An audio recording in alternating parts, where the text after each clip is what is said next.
The Islamic State of Iraq and Syria is a phenomenon so terrible and shocking it seems impossible. It controls an area the size of the United Kingdom, commits mass atrocities, and launches terror attacks abroad. But to understand ISIS, it helps to tell the story of its rise. And that story begins far away and many years before the group existed. In 1979, the Soviet Union invades Afghanistan to defend a puppet dictator against rebels. Young men from the Middle East flock in to join the rebels. Many see it as a religious struggle, and some develop extremist views. Among them is a well-educated young Saudi named Osama bin Laden. Also in Afghanistan is a semi-literate former street thug from Jordan, calls himself Abu Musab al-Zarqawi. They do not get along and never will, but will create the groups we today know as Al-Qaeda and as ISIS. The Soviets withdraw in 1989, and the Arab fighters eventually go home. Bin Laden grows Al-Qaeda into a global network to continue the struggle against Islam's enemies. Zarqawi forms his own group, but it fizzles. Both men later return to Afghanistan, now ruled by the Taliban. On September 11, 2001, Al-Qaeda attacks America from its base there. The US invades Afghanistan. Bin Laden flees to Pakistan. Zarqawi, still obscure, flees to a remote and lawless corner of Iraq. 2 years later, the US does something that will transform the Middle East and set the stage for ISIS. My fellow citizens, the dangers to our country and the world will be overcome.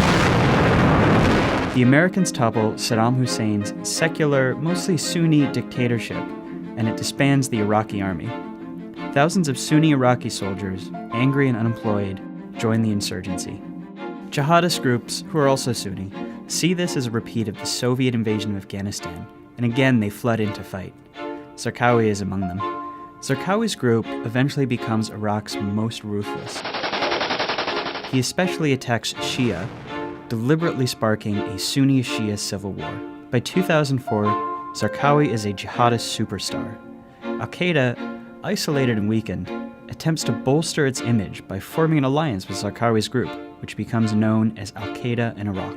But in 2006, Iraq's Sunnis rise up against Zarqawi, and the US kills him in an airstrike. Over the next few years, Al-Qaeda in Iraq is largely defeated. The Americans withdraw in 2011 from an Iraq that finally looks stable.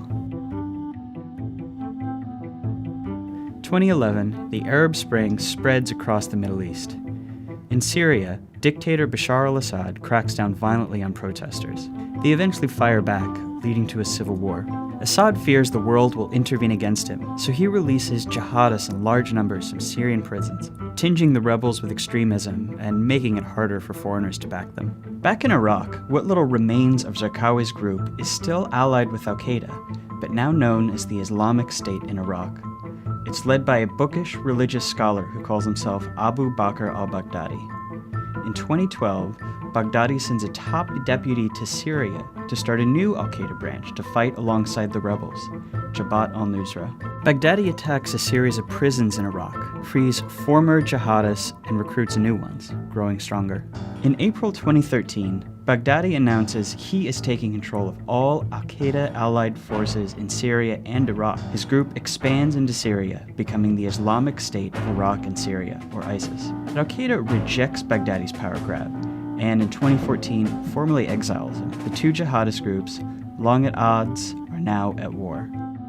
ISIS grows powerful in Syria, in part because Assad tolerates its rise, which he does because it divides his enemies within Syria, and because foreign powers are too focused on ISIS now to worry about Assad.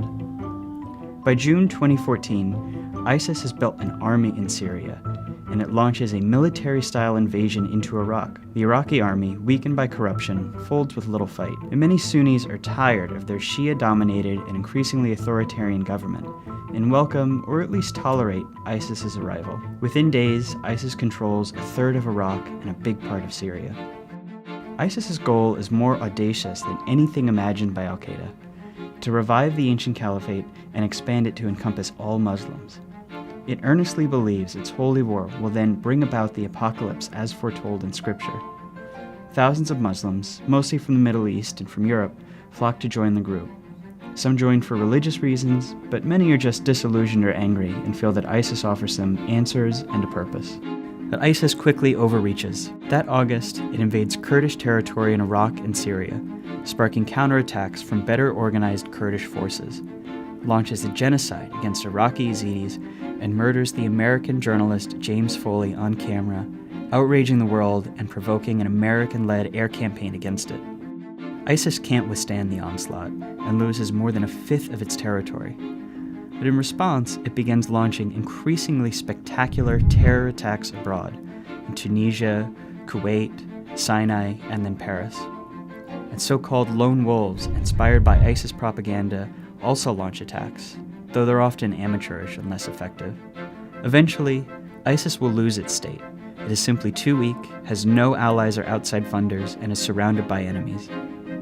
But ISIS will respond by reverting to what it was before as Al-Qaeda in Iraq, an insurgency and a terror group still capable of horrifying violence. And in that form, it could be around for years.